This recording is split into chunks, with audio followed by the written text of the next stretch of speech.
Okay, so this is Professor Eckhouse, and I'm going to talk about section 3.5, solving one-step equations. So we're just going to be doing this the same as before, but now with negative numbers.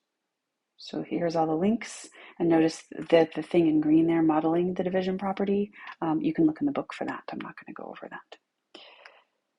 All right, so determining whether an integer is a solution of an equation is the first thing we're going to look at. And this is really important to understand that the word solution means that it is a number that makes an equation true. Okay, so if you have found a solution, when you plug it back in, it should make the equation true. So how to determine if a number is a solution to an equation? You substitute the number, you simplify both sides. If it's true, it's a solution. If it's not true, it's not a solution. That's pretty much it. All right, so let's look at how to do that. Determine if the following is a solution of this equation here. So I want to give it a try. Okay, so we've got 3x minus 2 equals negative 17. So in this case, we've got 3 times 5 minus 2 equals negative 17. I'll make this a little bit bigger. And I'm going to make my writing smaller. All right. So let's see, we're going to add, we're not going to solve for anything. We're just going to simplify both sides. So we've got 15 minus 2 equals negative 17. Well, that's not true. So I've got 15 minus 2 is 13 equals negative 17. That is not true. It does not equal. Not true. Not a solution.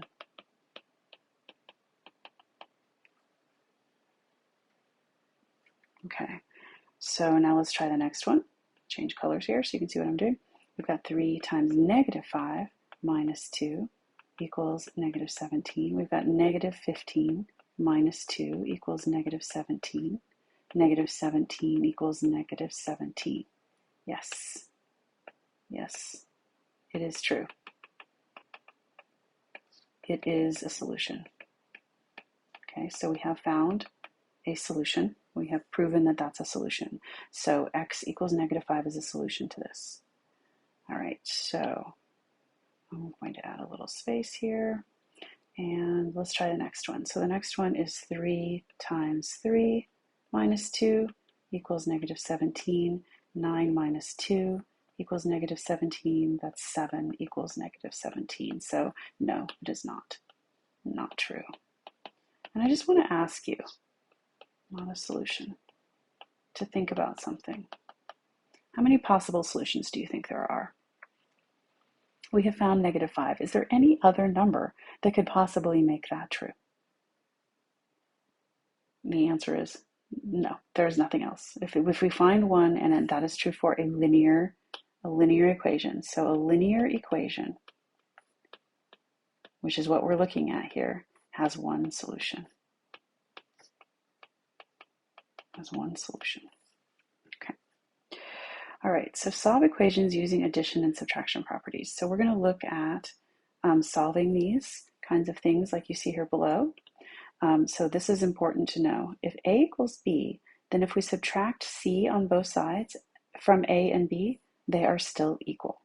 So as long as you do the same thing to both sides, it doesn't change the value. Okay, same thing with addition. If A equals B, then you can add C to both sides of A and B, and they are still equal. Okay, so that's how we can do this. So we're supposed to solve x plus 7 for 20. X plus 7 equals 20. So I'm going to, how could I get x by itself? That's the goal, is to get it by itself. It doesn't matter if it's on the left or right, but you want to get it alone. So we're going to subtract 7 from both sides, and we get x equals 20 minus 7 is 13.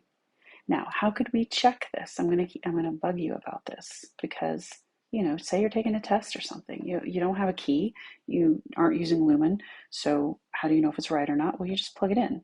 So you would say x, and this is what we just did up above, x plus 7, equals 20. And we just found that x equals 13. So 13 plus 7 equals 20. Is that true? Yes, it is. 13 plus 7 is 20. So it checks and we know we have the right answer. All right, so why don't you try the next one? What would you do to get c by itself?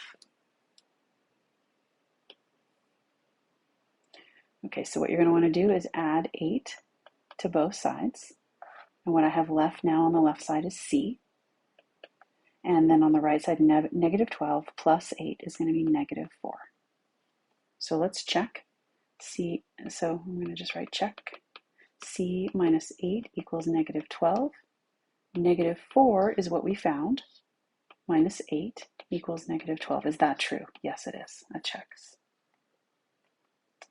All right, model division property. Again, that's what you can look in the text. And there's actually a link right here. It'll take you straight to the text where that is. All right, so solving equations using the division property of equality. So if A equals B, then if I divide both sides by C, then they are still equal. The statement's still equal, it hasn't changed. The numbers are going to change on each side, but it's still equal to each other. So that works in a situation like this. So we've got 5x. X is multiplied times 5. And you want to think to yourself, what is the inverse of multiplication? Well, it is a division. So division is what's going to get rid of that 5 so that x can be alone. Okay, 5 divided by 5 is 1.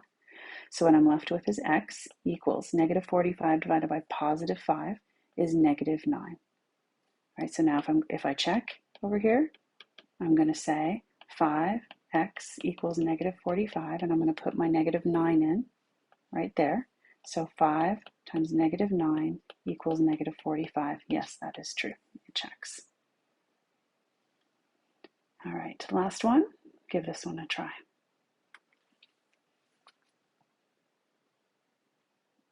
Okay, so hopefully you see that we need to divide both sides by a negative 9 to get the b by itself. And so b, I'm going to change the color I just did that in. So b is equal to 72 divided by negative 9 is negative 8. So let's check. Here's our check.